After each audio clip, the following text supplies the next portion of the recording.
So, today we are going to cover a very important topic which is about quality score on Google Ads. So, in the last lecture, we covered that how uh, good quality score helps us in reducing the cost on Google Ads.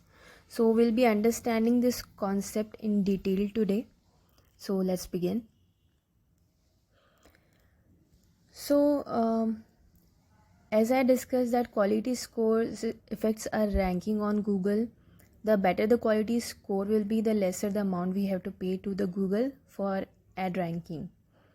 Okay, but before understanding, we have to understand that how the ranking is being done on Google and how the CPC model works. Basically, the amount which we pay to the Google through bidding.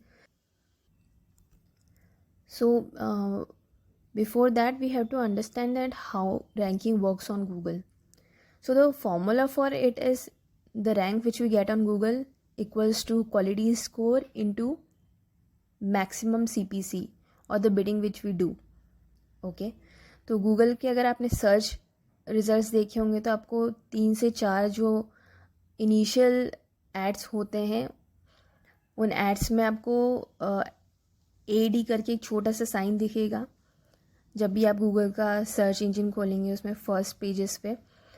और उन top listings में आने के लिए आपको bidding करनी पड़ती है और उस रैंक पे आने के लिए गूगल अमाउंट एक चार्ज करता है. बट अमाउंट जो हम देते हैं गूगल को उसी रैंक के लिए हो सकता है कोई और एडवर्टाइज़र ज़्यादा अमाउंट दे रहा हो, कोई एडवर्टाइज़र कम अमाउंट दे रहा हो. Okay, so will understand this by a very small example. Okay, so for example there are 2 users. Okay, so for getting a 5th rank on Google, user 1 paid rupees 1. The quality score was 5 into maximum CPC which was rupees 1, and then that user got 5th rank. And then the user 2 had quality score 10. So the CPC which user 2 had to pay was 0.05 for getting 5th rank. So we can distinguish the difference that the rank was 5th only of both the users, but user 1 paid rupees 1 and user 2 paid 0.05, half the amount which user 1 paid. Why? Because the quality score was good of user 2. That is why Google charged less to user 2 than user 1. So we'll understand what are the factors which affect this quality score. Google पे ऐसी क्या चीज़ होती है जो quality score हमें help करती है calculate करने में, और कौन से वो फैक्टर्स होते हैं जिसके थ्रू हम अपना CPC रिड्यूस कर सकते हैं. अगर हम बिडिंग कर रहे हैं, कोई अमाउंट लगा रहे हैं, तो वो अमाउंट हम कितना रिड्यूस कर सकते हैं वही एज ए एडवर्टाइज़र हमें करना है और उसी के लिए हमें पैसा मिलता है और उसी के थ्रू हमारी इफ़िशियंसी चेक की जाती है. So will move forward. So the concept of Google ad quality scores works on 4 factors: ad relevancy, landing page transparency, ease of navigation, increase on-site time. Amongst these 4 factors, the most important factor is ad relevancy. We'll move forward and understand this concept.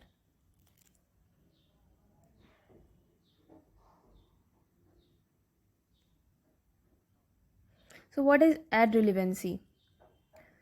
So if you understand it by a simple example, if your user is searching for a particular query on Google,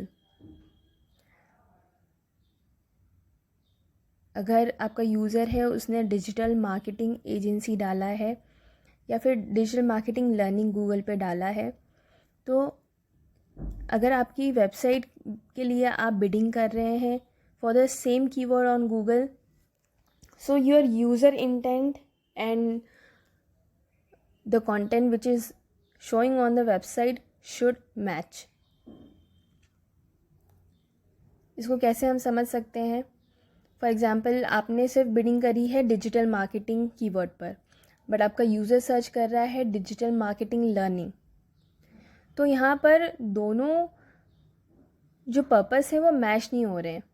understand one thing very clearly, that Google is more concern about it's user. उसको आप add के लिए कितना amount दे रहे हो, क्या कर रहे हो, that is fine, but ultimately Google किसके लिए काम कर रहा है? वो अपनी यूज़र की क्वेरी को सॉल्व करने के लिए काम कर रहा है. तो आपकी वेबसाइट पे जो आप कंटेंट डाल रहे हो लैंडिंग पेज पे, या आप ऐड अपना जब बना रहे हो उसमें जो आप कीवर्ड्स डाल रहे हो, तो यूज़र का इंटेंट और आपके ऐड का इंटेंट, या आप जो वेबसाइट पे बताना चाह रहे हो या ऐड में जो बताना चाह रहे हो, वो मैच होना बहुत ज़रूरी है. उस सब का क्वालिटी स्कोर इफ़ेक्ट होता है, और गूगल भी उसके थ्रू, अपने एल्गोरिथम के थ्रू समझता है कि आप प्रॉब्लम सॉल्व करने में हेल्प कर पा रहे हो यूज़र को या नहीं कर पा रहे हो. Another important factor is landing page transparency. So जब हम ऐड लगाते हैं तो यूज़र जाएगा कहाँ? अल्टीमेटली डायरेक्ट तो वो लैंडिंग पेज पे ही होगा या आपकी वेबसाइट पर होगा, पर वेबसाइट पे जो सबसे पहला पेज ओपन होता है वो है लैंडिंग पेज, राइट, जहाँ पे डायरेक्ट कर रहे हो यूज़र को. तो आपका लैंडिंग पेज जो है उसमें सारी इन्फॉर्मेशंस जो गूगल का यूज़र सर्च कर रहा है, वो रिलेवेंट इन्फॉर्मेशन आपका लैंडिंग पेज डिलीवर कर पा रहा है या नहीं कर पा रहा है, you have to check. For example, if the user is searching for digital marketing learning, तो आपके लैंडिंग पेज पे सारी डिजिटल मार्केटिंग से रिलेटेड इन्फॉर्मेशन होनी चाहिए. अगर आपने कोई कोर्स डिज़ाइन करा है तो उसमें कितने आवर्स आपके यूज़र को लगेंगे, टेस्टिमोनियल्स भी होने चाहिए जिसके थ्रू यूज़र को ट्रस्ट आ पाए. FAQs का सेक्शन होना चाहिए जिसमें यूज़र के जो मैक्सिमम क्वेश्चन हैं वो कवर हो पाए, और अगर वो आपके पास में आकर अपनी क्वेरी भी सॉल्व करना चाहता है तो वो सेक्शन भी होना चाहिए कि वो कॉल टू एक्शन के थ्रू आपको डायरेक्ट कॉल करके, आप किसी टीम मेंबर को कॉल करके अपनी क्वेरी सॉल्व कर पाए. Then we'll move forward to another two important factors, which is ease of navigation and increase on-site time. So what is ease of navigation? So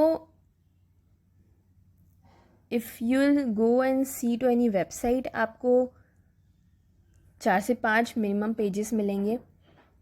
सो वो जो पेजेस है वो easily navigate होना चाहिए. ऐसा नहीं होना चाहिए कि यूज़र एक पेज से दूसरे पेज पे अगर डायरेक्ट हो रहा है तो उसको कन्फ्यूजन हो रही है वेबसाइट को समझने में या कंटेंट को समझने में. जो सारे पेजेस हैं they should be well connected, and उसमें प्रॉपर फनलिंग होनी चाहिए, ताकि अगर कोई यूज़र किसी भी पेज पर जाए तो अल्टीमेटली जो उसका एम है, which is to purchase from you, और which is to buy course from you, if we are talking about digital marketing course as we are discussing through that example, तो वो query जो है वो उसकी सॉल्व हो पाए. तो आपके पूरे सारे पेजेस की डिज़ाइनिंग उस तरह से होनी चाहिए कि उसके प्रॉब्लम जो है वो आप सॉल्व करने में हेल्प कर पा रहे हो उसको. Now we'll discuss about increase on-site time. So Google को ये कैसे समझ में आ पाएगा कि आप जो है यूज़र का प्रॉब्लम सॉल्व कर पा रहे हो या नहीं. So your website should be design in such a way that the user should spend more and more amount of time on your website. It gives an indication to the Google that you are helping the user in solving their problem. And जितना time एक user आपकी website पर लगा रहा है, it's a good indication कि वो आपके बारे में जानने में या आपके बिज़नेस के बारे में जानने में बहुत ज़्यादा इंटरेस्टेड है, तभी वो इतना अपना टाइम स्पेंड कर रहा है. तो जितना टाइम स्पेंड करेगा गूगल के लिए एक इंडिकेशन होता है that your website is good, आप एक ट्रस्ट बिल्ड करने में इफ़ेक्टिव हो.